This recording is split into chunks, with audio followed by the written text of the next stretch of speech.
बिस्मिल्लाहिर्रहमानिर्रहीम। अस्सलाम वालेकुम students, welcome to my YouTube channel learn with Numan. आज की इस वीडियो के अंदर हम चैप्टर 3 के शॉर्ट क्वेश्चंस देखेंगे। बाकी चैप्टर हमारे तमाम टॉपिक्स कंप्लीट हो गए हैं। शॉर्ट क्वेश्चंस और न्यूमेरिकल बाकी हैं। न्यूमेरिकल इंशाल्लाह नेक्स्ट वीडियो में। इससे पहले आप लोगों से गुजारिश है कि चैनल को लाजमी सब्सक्राइब करें और वीडियोस को अपने फ्रेंड्स और क्लास वालों तक जरूर शेयर किया करें।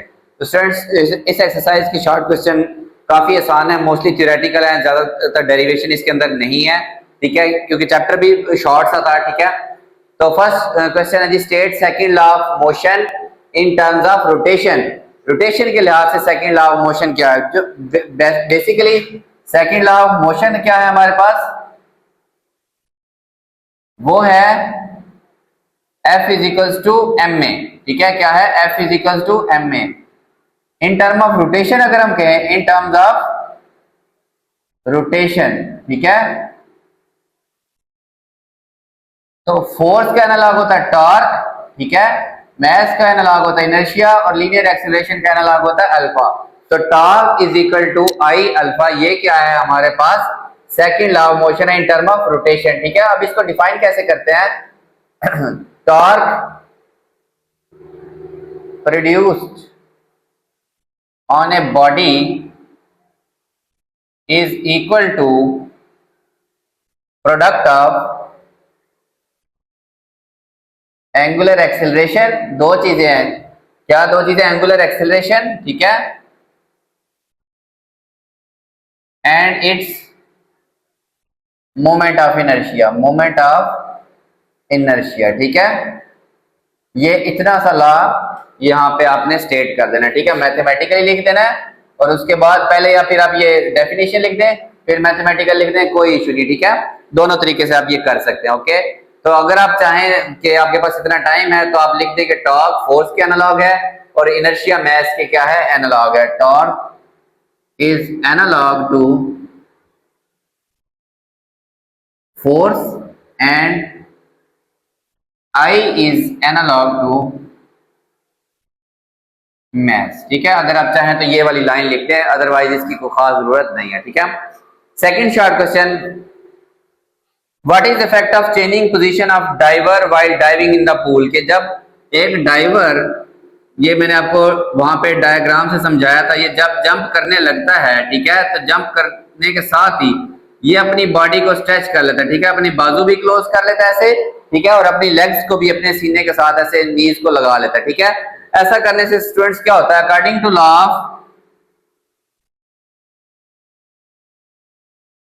Of conservation of angular momentum, angular momentum ये कहता है कि I1 ओमेगा 1 इक्वल होगा I2 ओमेगा 2, ठीक है, I2 ओमेगा 2, ठीक है। तो जब डाइवर जंप करता है तो जंप करने के साथ ही पहला driver jumps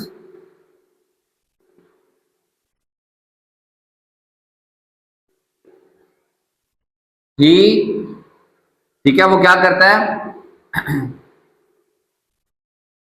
closes his body, वो अपनी बॉडी को क्या कर लेता है? क्लोज कर लेता है, ठीक है। आर्म्स एंड लेग्स, अपनी बाजू और टांगों को क्लोज कर लेता है। सो moment of inertia decreases, moment of inertia decreases, ठीक है, उसका मोमेंट ऑफ इनर्शिया क्या हो जाता है? डिक्रीज कर जाता है, ठीक है। सो ओमेगा इंक्रीजेस, ओमेगा क्या हो जाएगा? इंक्रीज हो जाएगा, okay students. Moment of inertia क्यों डिक्रीज हुआ? आई होता है I is equal to M R square. तो जब उसने अपनी बॉडी को क्लोज किया तो उसने बेसिकली अपना मोमेंट आर्म कम किया। देखे ना, पहले हाथ ऐसे ऊपर की तरफ थे तो यहां से लेके सेंटर तक आर था, अब जब हाथ भी ऐसे कर लिए तो आर सिर्फ यहां से लेके सेंटर तक होगा, ठीक है। जब आर कम तो मोमेंट ऑफ इनर्शिया कम, तो उसकी एंगुलर वेलोसिटी इंक्रीज करेगी। सो ही विल स्पिन,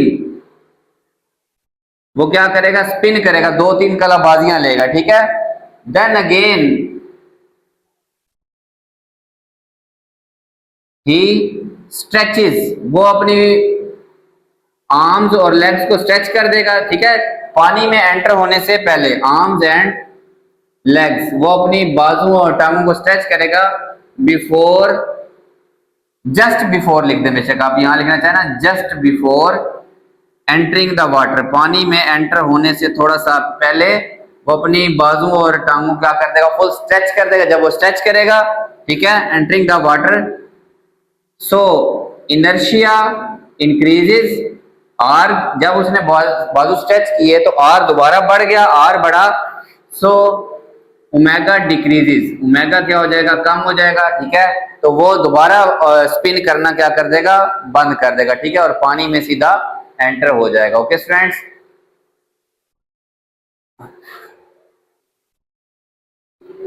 जब ओमेगा कम होगा, ही विल नॉट स्पिन, वो दोबारा स्पिन नहीं करेगा, and enter straight into water, पानी में सीधा चला जाएगा, ठीक है। इसको आप अपने वर्ड्स में ही हमेशा लिखेंगे कि जब वो जंप करता है, जंप करते साथ ही वो अपनी बॉडी को क्लोज करता है, अपने बाजू और टांगों को इकट्ठा करके अपना मोमेंट ऑफ इनर्शिया कम करता है, तो उसकी एंगुलर वेलोसिटी बढ़ जाती है। जब ओमेगा बढ़ेगा तो वो स्पिन करेगा, 2-3 बार ऐसे कलाबाजियां खाएगा, तो पानी में एंटर होने से फौरन पहले दोबारा वो अपने बाजुओं और हाथों को खोल लेता है, मोमेंट ऑफ इनर्शिया बढ़ जाएगा। जब एक चीज बढ़ जाएगी तो दूसरी चीज क्या हो जाएगी, कम। देखिए यहाँ पे इनर्शिया कम हुआ था तो ओमेगा 1 बढ़ गया था, ठीक है, यहाँ पे इनर्शिया बढ़ गया तो ये क्या हो जाएगा, कम। आप ऐसे कह लें कि यहाँ पे इनर्शिया तो ये ओमेगा 1, ठीक है, दूसरे केस में ये I2 और यहाँ पे ओमेगा 2 लिख लें, ठीक है। ये आप इसको ऐसे जस्टिफाई कर सकते हैं। ओके, थर्ड देखें students, how do we get butter from milk using centrifuge. Centrifuge machine के जरिए हम दूध में से मिल्क कैसे, बटर कैसे हासिल करते हैं, ठीक है। तो देखिए इसका सिंपल सा आंसर है, in centrifuge heavy particle move towards walls, ठीक है, ये दीवारों की तरफ चले जाते हैं। ये जो सेंट्रीफ्यूज होता है ना स्टूडेंट्स, इसके दरमियान में ऐसे स्पिनर सा लगा होता है, ठीक है, मतलब कोई भी चीज ऐसे, जैसे वॉशिंग मशीन के अंदर नीचे प्लेट लगी होती है, जब ये इसको घुमाते हैं तो हैवी पार्टिकल दूर चले जाएंगे बाहर वाली साइड पे, ठीक है, और लाइट पार्टिकल अंदर रहेंगे, ठीक है। Walls and light particles collect in centre, ये सेंटर में इकट्ठे हो जाते हैं, ठीक है। वेयर बटर इज लाइटर, जो मक्खन होता है ना, आपको पता है ये हल्का सा होता है, थोड़ा सा भी मक्खन हो ना काफी ज्यादा फूला होता है, इसकी डेंसिटी कम होती है, वॉल्यूम ज्यादा होता है, आप कह लें ये लाइट वेट होता है, लाइटर देन स्किम्ड मिल्क। जो मिल्क होता है ना जिसमें से मक्खन निकल गया होता है, उसकी निस्बत बटर हल्का होता है, ये बात याद रखें, ठीक है। So skimmed milk moves along walls, ठीक है, ये दीवारों के साथ चलता है। Where as butter collects at centre, ठीक है, इकट्ठा हो जाता है एट सेंटर। बाद में जब हम सेंट्रीफ्यूज ऑफ करते हैं तो when centrifuge is turned of,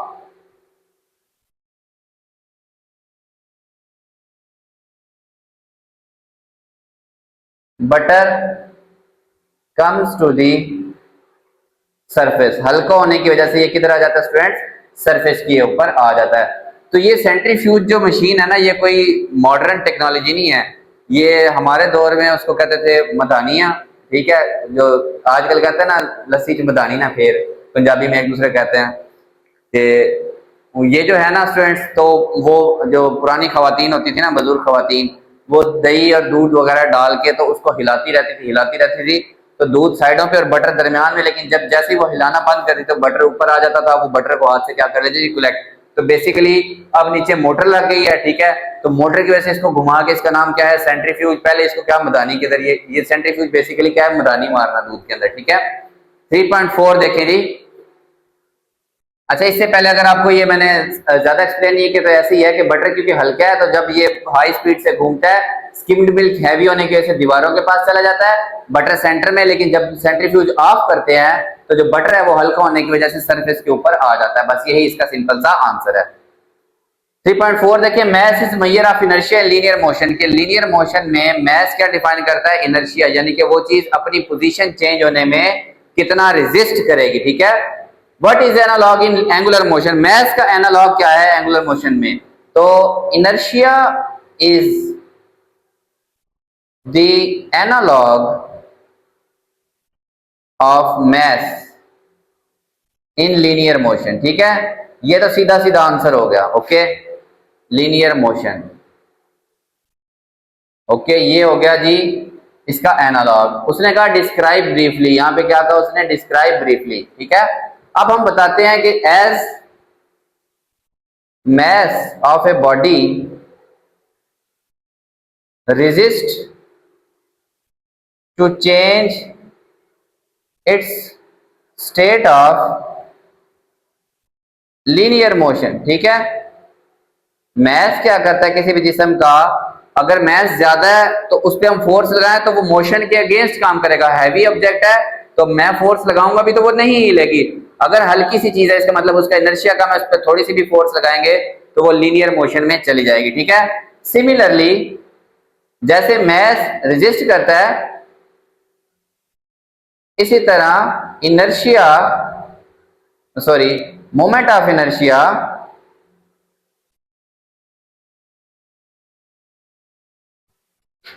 resist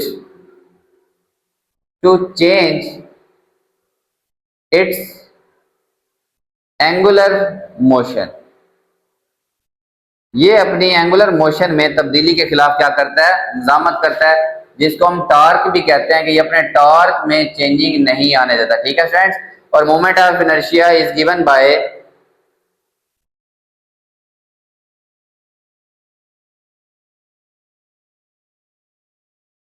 I is equals to M R square, ठीक है। मोमेंट ऑफ इनर्शिया क्या फार्मूला है, I is equals to M R square, okay.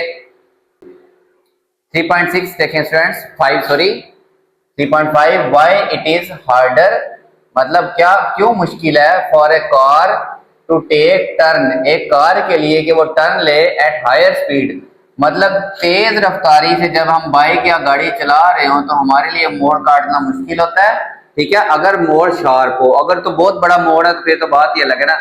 Then at lower speed, एक lower speed की निस्बत high speed पे गाड़ी को मोड़ना क्यों मुश्किल है। देखें, गाड़ी को मोड़ने के लिए हमें उसके सेंटर की तरफ क्या चाहिए होती है, सेंट्रीपिटल फोर्स, ठीक है। To turn the car centripetal force is required, ठीक है। ये बात लिखें पहले आप, okay, required which is given by F C is equal to M V square over R, ठीक है। फ्रॉम रिलेशन, ठीक है, रिलेशन के मुताबिक if velocity is high, velocity क्या है, हाई है या हायर है, ठीक है। v ज्यादा है तो सेंटीपिटल फोर्स भी, ये दोनों डायरेक्टली रिलेटेड है, ठीक है। एफ सी आप लिख सकते हैं directly proportional to v square, ठीक है। If velocity is higher greater centripetal force is required, greater centripetal force is required, ठीक है। अगर वेलोसिटी ज्यादा है तो सेंट्रीपिटल फोर्स ज्यादा चाहिए, which is provided by friction between tyres and road, ठीक है। रोड और टायर्स के दरमियान फ्रिक्शन की वजह से ये मिलती है, ठीक है। But at high speed, but at high speed, बहुत ज्यादा स्पीड के ऊपर दिस फ्रिक्शन, ठीक है, इज नॉट इनफ, ये काफी नहीं होती टू प्रोवाइड सेंट्रीपिटल फोर्स, ये फ्रिक्शन काफी नहीं होती कि उसको क्या प्रोवाइड करे, centripetal force. So the car में स्किड, क्या कर दे, स्किडिंग कर दे, ठीक है, और लूज कंट्रोल, ये क्या करते हैं, अपना कंट्रोल खो देती है। ड्राइवर जो है ना बेचारा फिर इधर उधर निकल जाता है, और अगर पहाड़ी इलाका हो तो फिर वो मोड़ से गिर ही जाते हैं बेचारे, ठीक है। तो बेसिकली सेंट्रीपिटल मोड़ काटने के लिए क्या चाहिए, सेंट्रीपिटल फोर्स, ये सेंट्रीपिटल का फोर्स का फॉर्मूला। तो अगर हाई स्पीड है तो ज्यादा सेंट्रीपिटल फोर्स चाहिए, और सेंट्रीपिटल फोर्स मिलती है फ्रिक्शन, टायर और रोड के दरमियान फ्रिक्शन की वजह से, ठीक है। तो अगर स्पीड ज्यादा है तो टायर और रोड के दरमियान इतनी फ्रिक्शन नहीं होगी कि वो गाड़ी को मोड़ सके, तो गाड़ी स्किड कर जाएगी, अपना लूज क्या कर देगी, कंट्रोल कर देगी, ठीक है। स्किड कह लें, स्लिप कह लें, जिसके लिए फिर ट्रैक्शन कंट्रोल भी बाद में आता है गाड़ी में, ठीक है। What are the benefits of using rear wheels of heavy vehicle? यह है जी सिक्स्थ के rear wheels जो हैं वो heavy vehicles के consisted of double tire। Double tyre होने का हमें क्या फायदा होता है, ठीक है। अच्छा स्टूडेंट्स, इसकी ना कई लॉजिक्स होती हैं। As double tires provide greater road grip, ठीक है। रोड ग्रिप क्या देंगे, ज्यादा। देखें दो टायर है ना, एक ये दो साथ साथ लगे हुए हैं। अब ये सड़क के साथ इतना एरिया ऑफ कांटेक्ट बना रहे हैं, ठीक है। एरिया ऑफ कांटेक्ट बढ़ रहा है तो रोड ग्रिप क्या हो रही है, बढ़ रही है। By providing greater area of contact, area of contact क्या हो जाता है, ज्यादा हो जाता है, ठीक है। हेंस, इसलिए, ठीक है, greater road friction, road friction, ज्यादा रोड फ्रिक्शन होने की वजह से इट हेल्प्स इन ब्रेकिंग, ये रोकने में भी मदद देता है, ठीक है। इसके अलावा चलने में भी मदद देता है, ठीक है। हम गाड़ी सड़क के ऊपर कैसे चलती है, टायर और रोड के दरमियान फ्रिक्शन होगी तो वो चलेगा, ठीक है। तो अगर फ्रिक्शन ज्यादा होगी तो उसको गाड़ी को चलने में क्या होगी, आसानी। देखें अगर स्लिपरी रोड हुआ, सिर्फ एक टायर हुआ तो फ्रिक्शन कम, तो गाड़ी उतनी आसानी से नहीं चल सकेगी, ठीक है। तो ज्यादा रोड ग्रिप या ज्यादा फ्रिक्शन होने की वजह से ब्रेकिंग एंड एक्सेलरेटिंग दोनों में, चलने में भी और रुकने में भी, ठीक है, दोनों में ये हेल्प करते हैं। इसके अलावा ड्यू टू ग्रेटर फ्रिक्शन, ज्यादा फ्रिक्शन होने की वजह से it helps in taking turns, ये टर्न्स लेने में, मोड़ लेने में भी हमें क्या करते हैं, मदद। वरना अगर हमने अभी पढ़ा फ्रिक्शन कम होगी तो मोड़ लेते हुए गाड़ी जो है ना अपना लूज क्या कंट्रोल क्या कर सकती है, लूज कर सकती है, ठीक है। इसके अलावा अगर आप इसमें लिखना चाहें, also help in load bearing, वजन बर्दाश्त। सिंगल टायर इतना वजन बर्दाश्त नहीं कर सकता, जबकि डबल टायर जो है वो क्या करेंगे, ज्यादा वजन बर्दाश्त कर देंगे, ठीक है। अच्छा स्टूडेंट्स, 7 देखें, when a moving car turns around a corner, एक कॉर्नर है, ठीक है, ये गाड़ी आ रही है हमारी, ओके, ये इसके 4 टायर हैं, इस तरह की होती है, ठीक है। ये लेफ्ट को टर्न लेती है, in what direction passengers fall, कि पैसेंजर किस तरह गिरते हैं। देखिए अगर पहले गाड़ी सीधा आ रही है ना ऐसे, तो इनर्शिया कहता है कि हर जिस्म गाड़ी के अंदर मौजूद हर जिस्म अपनी स्ट्रेट लाइन में हरकत को जारी रखना चाहेगा, ठीक है।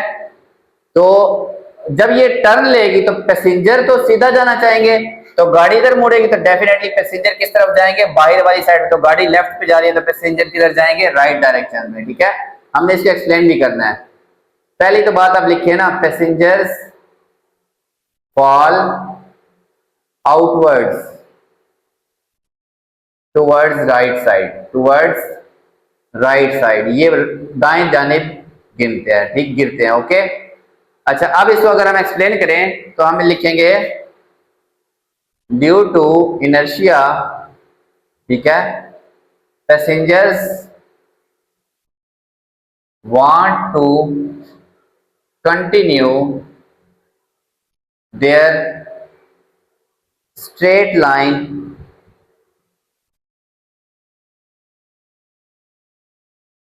Motion at every point around the corner, ठीक है। इस बात का क्या मतलब हुआ, देखिए हमने पढ़ा कि कोई चीज सर्कल में मूव कर रही हो, देखिए चाहे वो कॉर्नर इतना सा है, यहाँ पे भी उनकी वेलोसिटी इस तरफ, यहाँ पे भी उनकी वेलोसिटी इस तरफ, यहाँ पे, तो हर पॉइंट पे वो सीधा जाना चाहते हैं, ठीक है। लेकिन गाड़ी क्योंकि टर्न, जैसे आपके दोस्त कभी आपको गाड़ी में बिठा के घुमा दें तो आप हमेशा बाहर की जानिब क्या करते हैं, गिरते हैं, ठीक है।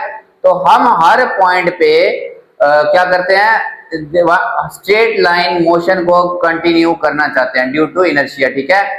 But as the car turns, जैसे गाड़ी मुड़ेगी, पैसेंजर्स विल ऑलवेज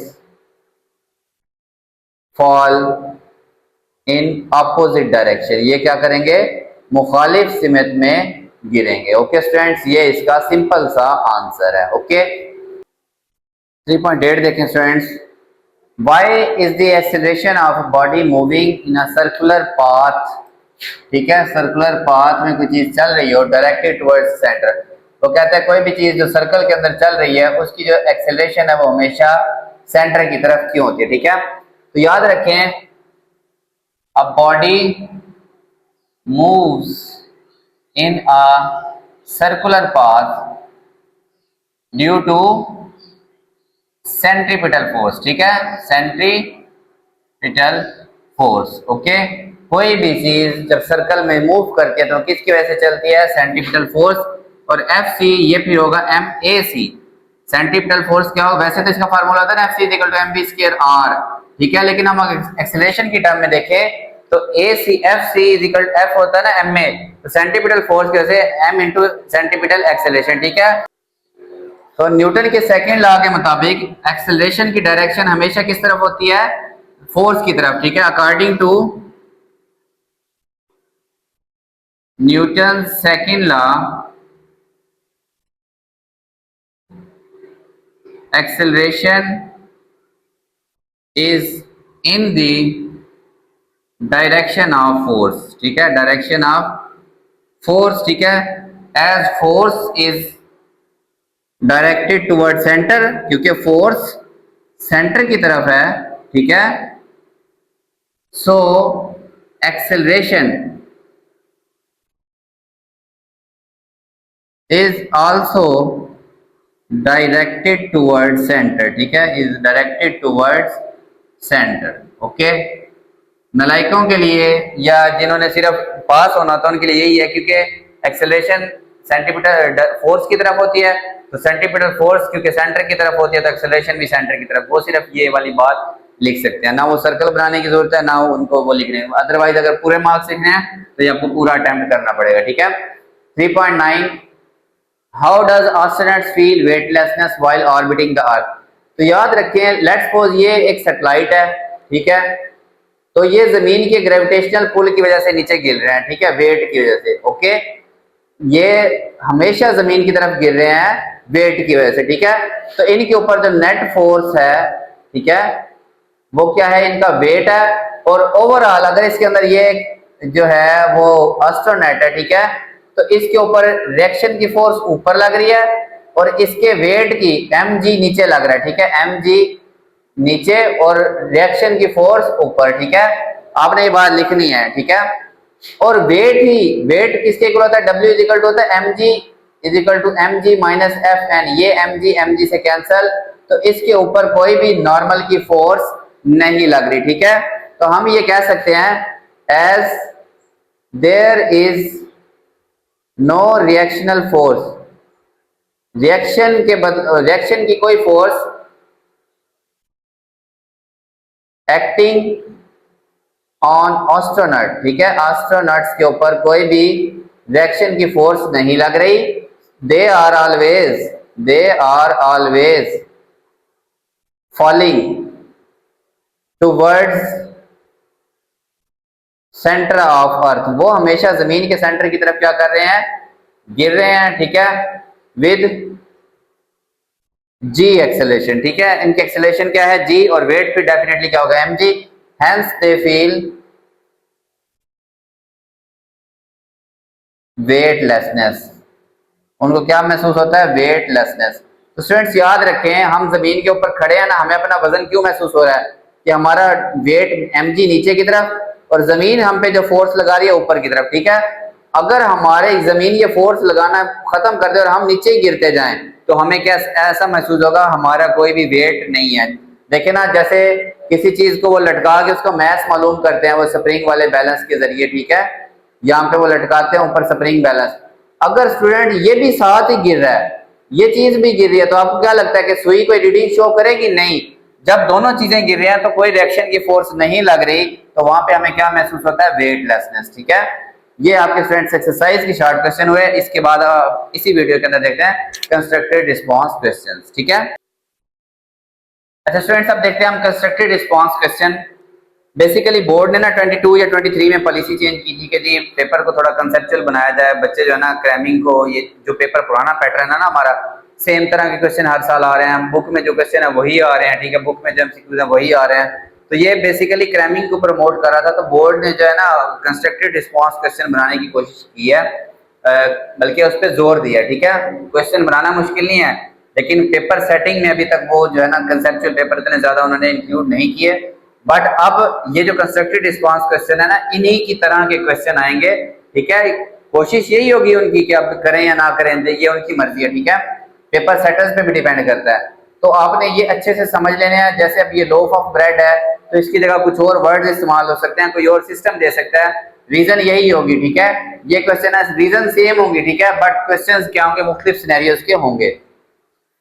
पहला वो कहता है if angular velocities of different particle of a rigid body is constant, मतलब इन तमाम की जो ओमेगा है ना, ओमेगा क्या है? कांस्टेंट है।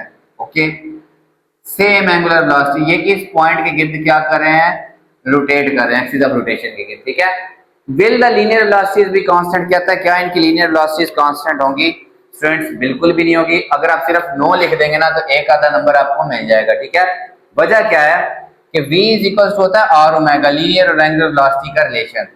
ठीक है, अब इसमें एक चीज आ गई आर, ओमेगा तो कांस्टेंट है, छोड़ दें। ठीक है, अब देखिए रिजिड बॉडी में हर एक पार्टिकल या पॉइंट का जो रेडियस है वो क्या होता है? अलग होता है, डिफरेंट रेडियस होता है। ठीक है, different particles have different radius. ठीक है, सबका रेडियस अलग, they will have different linear. जब रेडियस अलग अलग है तो लीनियर वेलोसिटीज क्या होंगी? डेफिनेटली स्टूडेंट्स अलग अलग होगी। ठीक है, देखिए ओमेगा अगर 2 है भी सही, तो किसी का आर कम, किसी का ज्यादा, उससे ज्यादा, उससे ज्यादा, तो मुख्तलिफ आर होने की वजह से लीनियर वेलोसिटीज क्या होंगी? मुख्तलिफ होंगी। ठीक है, सेकंड देखें, ये बड़ा आसान है। A loaf of bread is lying on a rotating plate, ये एक रोटेटिंग प्लेट है, इसके ऊपर ये एक रोटी का टुकड़ा पड़ा है। ठीक है, bread, a crow takes away the bread, एक कौवा ये उठा लेता है यहाँ से, and rotation of plate increase, ये बढ़ जाती है, क्यों? रीजन बताएं। देखिए स्टूडेंट्स, जब ब्रेड इसके ऊपर पड़ी थी और ये घूम रही थी, इसका कोई भी एक खास मैस था, तो इसका मोमेंट ऑफ इनर्शिया था I equal to mr square. ठीक है, तो जब वो क्रो टेक्स द ब्रेड, जब ब्रेड ले जाता है मैस ऑफ सिस्टम, यानी कि इस प्लेट का या मैस का, सिस्टम का मैस कम, जब मैस कम तो इनर्शिया कम, इनर्शिया, सो इनर्शिया डिक्रीज, इनर्शिया क्या होता है? डिक्रीज होता है। लेकिन एंगुलर मोमेंटम को कांस्टेंट रखने के लिए, कंजर्व रखने के लिए, अगर इनर्शिया कम हुआ है तो एंगुलर वेलोसिटी क्या होगी? बढ़ जाएगी। लेट्स सपोज पहले उसका इनर्शिया था 3, ठीक है, सॉरी 5, पहले उसका इनर्शिया था 5 और एंगुलर वेलोसिटी थी 3। अब जब उसने ब्रेड उठाई तो मैस कम तो इनर्शिया कम, इनर्शिया 3 रह गया, तो प्लेट खुद ब खुद अपनी एंगुलर वेलोसिटी बढ़ा के उसको कितना कर लेगी? 5 कर लेगी। ठीक है, तो 5 होने की वजह से दोबारा एंगुलर मोमेंटम का आंसर 5 3 15 आएगा। ये सिर्फ एक एग्जांपल है कि अगर इनर्शिया कम हुआ तो एंगुलर वेलोसिटी बढ़ जाएगी। अगर वो कबो उसके ऊपर एक ब्रेड और रख जाता या हम कोई चीज रख देते तो इनर्शिया बढ़ जाता और ओमेगा क्या हो जाती? कम हो जाती। ये दोनों चीजें एक दूसरे का इनवर्स होती हैं, अगर एक बढ़ेगा तो एक कम, टोटल जो है ना आंसर हमेशा वो कंजर्व रहेगा। ये इसके पीछे क्या है? लॉजिक है। ठीक है, थर्ड देखें, व्हाई डू वी टम्बल, हम गिरते क्यों हैं बाहर की तरफ या झुकते क्यों हैं? When we take sharp turn, जब हम हाई स्पीड पे टर्न लेते हैं ना स्टूडेंट्स, ठीक है, हमारी वेलोसिटी ज्यादा है, वी क्या है? हाई, तो वो कहता है हम टम्बल क्यों करते हैं? देखें, टर्न करने के लिए, to take turn we need centripetal force. ठीक है, F C is equal to M V square over R. ठीक है, इसका मतलब है फोर्स डायरेक्टली प्रोपोर्शनल है वेलोसिटी के स्क्वायर के। तो अब जब लार्ज स्पीड होगी तो हमें ज्यादा सेंट्रीपिटल फोर्स वो होती है जो सेंटर की तरफ खींचती है। ठीक है, तो when high at high speed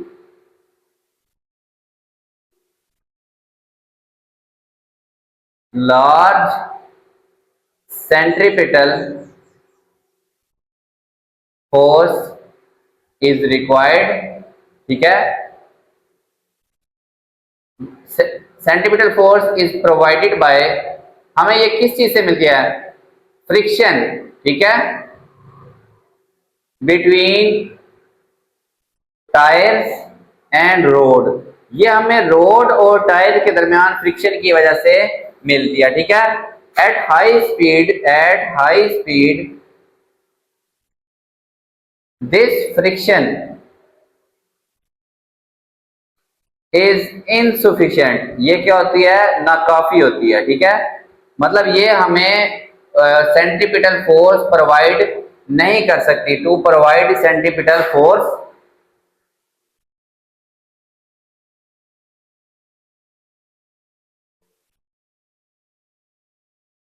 hence we tumble, हम क्या करते हैं, झुक जाते हैं या स्लिप हो जाते हैं, ठीक है स्टूडेंट्स।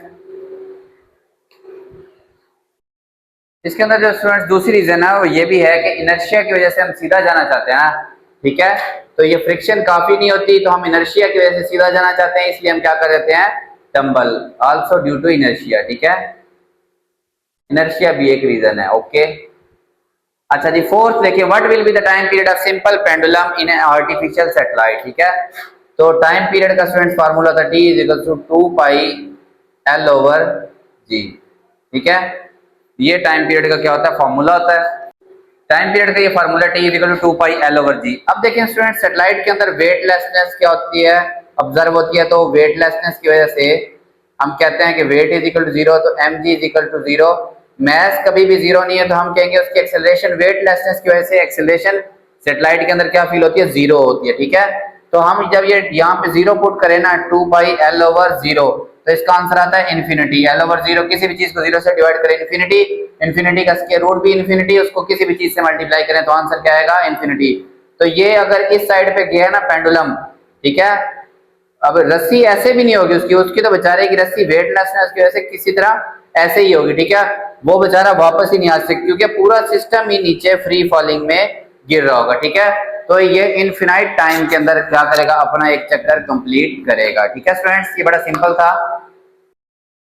3.5 देखें स्टूडेंट्स, वो कहता है the motion is the motion of satellite uniform और एक्सेलरेटेड, ठीक है, कि सैटेलाइट की जो जमीन के गिर्द मोशन है वो यूनिफॉर्म है या एक्सेलरेटेड है। लेट्स सपोज ये जमीन है ना, ये सैटेलाइट है, तो हर पॉइंट पे इसकी वेलोसिटी सर्कल के क्या होती है, टेंजेंट होती है, ठीक है, तो हम कह सकते हैं कि सर्कल इसकी वेलोसिटी हर पॉइंट पे क्या होती है, चेंज हो रही होती है, मैग्नीट्यूड बेशक सेम हो ड्यूरिंग मोशन, ठीक है, मैग्नीट्यूड या आप स्पीड भी कह सकते हैं ऑफ वेलोसिटी इज सेम, ये तो सेम होता है, ठीक है, बट इट्स डायरेक्शन, ठीक है, इज ऑलवेज चेंजिंग, इसकी डायरेक्शन हमेशा क्या हो रही है स्टूडेंट्स, चेंज हो रही होती है, ठीक है, सो वेलोसिटी चेंजेस, ठीक है, वेलोसिटी चेंजेस, तो हमने पढ़ा कि अगर वेलोसिटी कांस्टेंट नहीं है there is always acceleration, so as the velocity is not constant, ठीक है, ठीक है, so its motion is always accelerated, ठीक है, क्योंकि एक्सेलरेशन जो होती है वो क्या होती है, change in velocity, final minus initial, बेशक डायरेक्शन जो मर्जी हो, ठीक है, डायरेक्शन चेंज हो रही है तो वेलोसिटी क्या हो रही है, चेंज, ये भी वेक्टर क्वांटिटी है, ये भी दोनों भी क्या होती है, वेक्टर क्वांटिटीज होते हैं, ठीक है स्टूडेंट्स, और एक्सेलरेशन हमेशा किस तरह से, it is always accelerated towards centre, ये हमेशा किस तरफ गिर रही होती है, सेंटर ऑफ अर्थ, ठीक है, सेंट्रीपिटल एक्सेलरेशन की डायरेक्शन होगी। अच्छा, ये आपका बड़ा यूनिक सा क्वेश्चन है कि what are the advantages of the radian has been preferred, कि रेडियन जो सिस्टम है उसको हम एसआई यूनिट की निस्बत, जो कि डिग्री मिनट या सेकंड वाला निजाम है, ठीक है, हम रेडियंस को इन पे प्रेफर क्यों करते हैं, ठीक है, तो स्टूडेंट्स इसकी लॉजिक ये है बेसिकली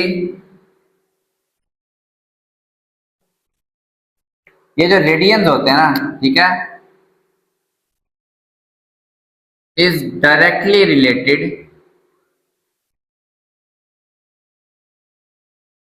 टू द ज्योमेट्री कह लें आप और मेजरमेंट ऑफ सर्कल, ठीक है।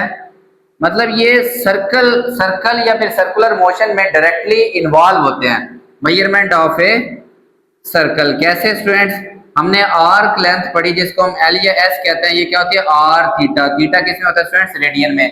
कि अगर ये दोनों बराबर हो उस वक्त एंगल कितना होगा, 1 रेडियन होगा, ठीक है। सो रेडियन इज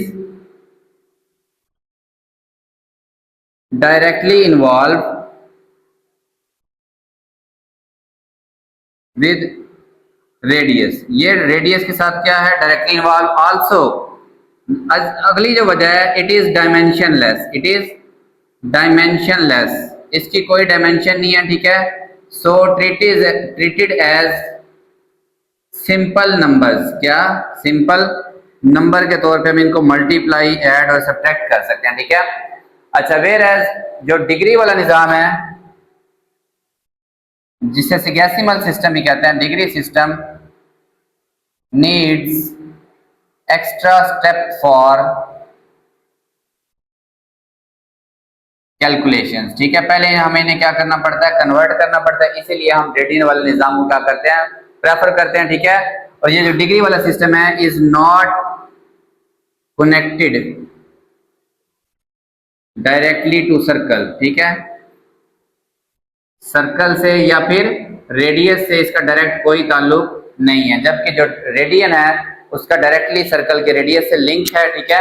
अगर उसका सर्कल के रेडियस से लिंक है तो ये कैलकुलेशन में हमें क्या इजी रहता है। Okay students, in a uniform circular motion, सातवां देखिए जी, what are the average velocity and average acceleration for one complete revolution.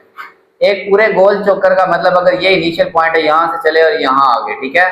तो पहले अगर हम बात करें ना एंगुलर वेलोसिटी की, ये होती है rate of change of angular displacement.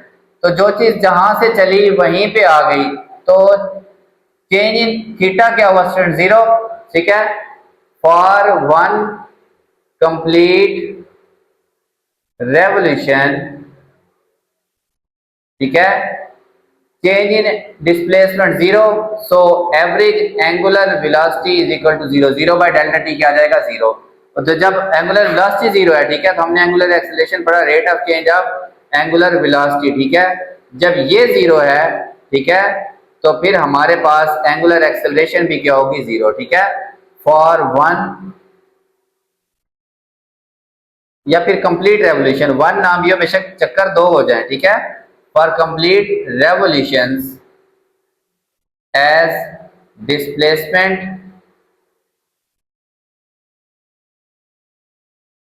कौन सा, वो भी एंगुलर, ठीक है, angular displacement is 0, so angular velocity is 0,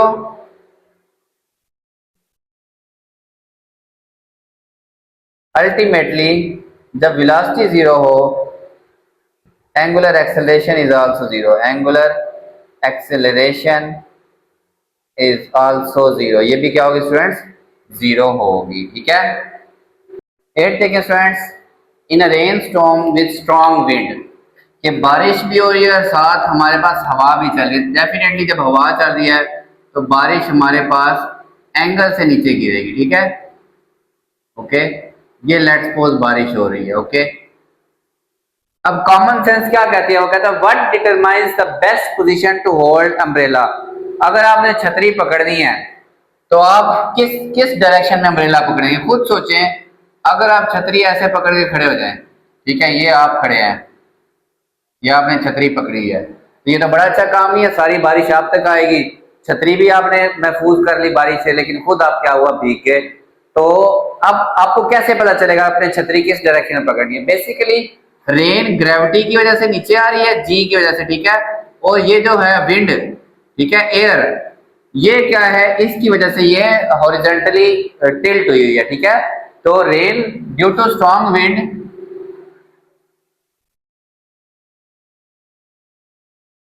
rain will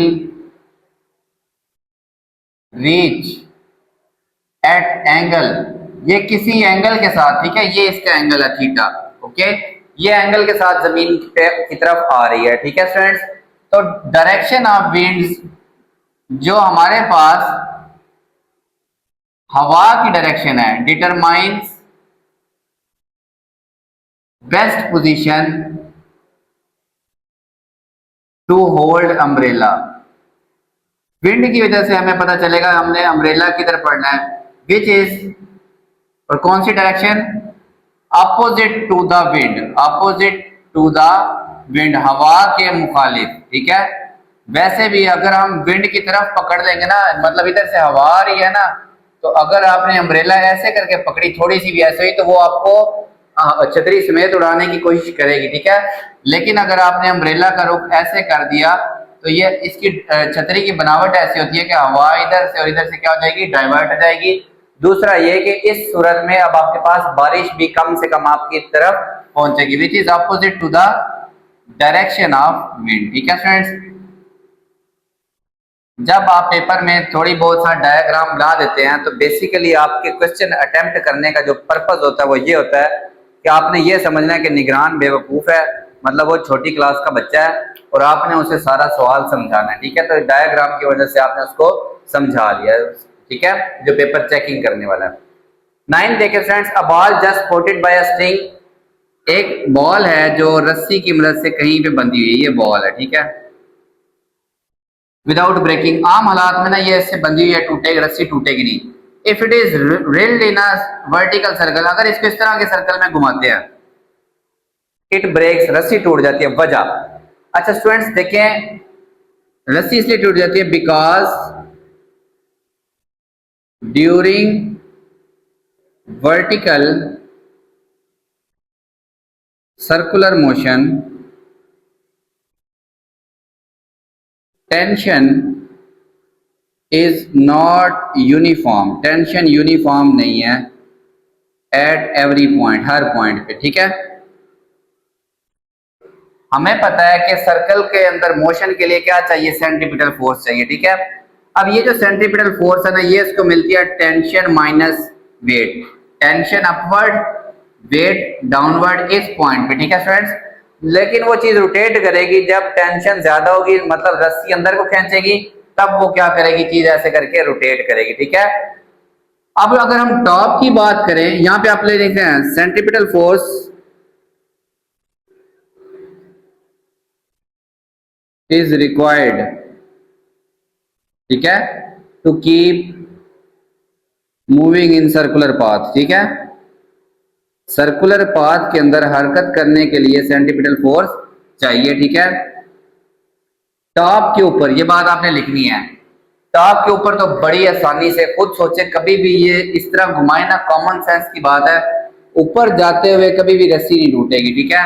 वजह, टेंशन, देखिए ना, टेंशन इधर है और टेंशन की वजह से उसको सेंट्रीपिटल फोर्स चाहिए, तो ये सेंट्रीपिटल फोर्स सेंटर की तरफ और इस पॉइंट पे वेट भी नीचे की तरफ, तो ये वेट भी हेल्प करता है उसको नीचे आने में सर्कल से ऊपर, ठीक है। जब यहाँ पहुंचेगा तो वेट इसको नीचे आने में क्या करेगा, हेल्प करेगा सेंट्री।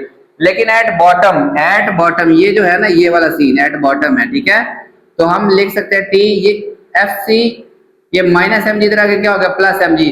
अब सिर्फ टेंशन, रस्सी की टेंशन की मदद से उसने इसको सेंट्रीपिटल फोर्स भी देनी है और वेट को काउंटर भी करना है, वेट अपोजिट साइड पे है, ठीक है, वो नीचे गिर रही है। एक तो टेंशन ने सेंट्रीपिटल फोर्स देनी है, दूसरा टेंशन ने इसको वेट के अगेंस्ट भी क्या करना है, काउंटर करना है। तो जब ये दोनों चीजें ऐड हो जाती हैं फ्रेंड्स, तो टेंशन इन स्ट्रिंग काफी नहीं होती, ठीक है।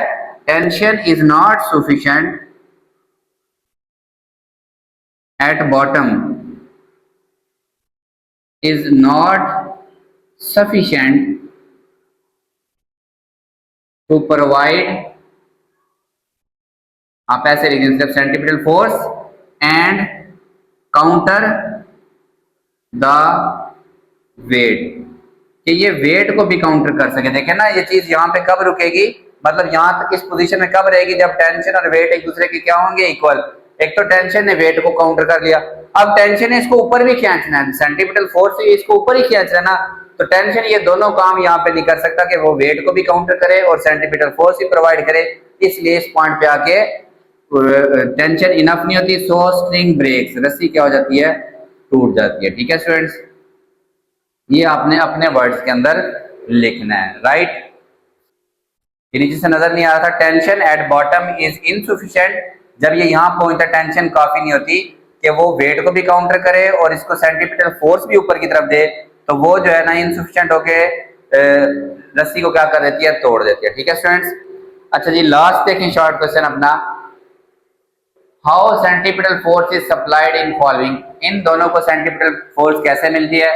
एक सैटेलाइट जो जमीन के गिर्द घूम रही है, ये जमीन है, यहाँ पे ये सैटेलाइट घूम रही है स्टूडेंट्स, तो याद रखें टू सैटेलाइट सेंट्रीपिटल, ये हमने किया हुआ है, ठीक है, force is provided by gravitational pull of earth. ठीक है, ये सिंपल, उसने हमसे पूछा कि क्या क्या देता है इसको, तो ग्रेविटेशनल फोर्स क्या होता है, जी mass of earth, mass of satellite और रेडियस का, फिर ये आर कुछ भी हो सकता है, बेसिकली ये आर ये जमीन का रेडियस और प्लस हाइट होती है। ठीक है, अ कार टर्निंग, एक कार जो मुड़ रही होती है, ठीक है, ऐसे करके, बेसिकली कार को जो सेंट्रीपिटल फोर्स है ये किसकी वजह से मिलती है, फ्रिक्शन की वजह से, फ्रिक्शन को हम लिखते हैं एस, और फ्रिक्शन होती है म्यू एन, एन होती है, गाड़ी अगर ऐसे है ना तो नॉर्मल की फोर्स जो ऊपर रोड की तरफ ऊपर होती है, और ये होता है कोफिशिएंट ऑफ फ्रिक्शन। ठीक है, तो यहाँ पे लिख दें to turning car friction between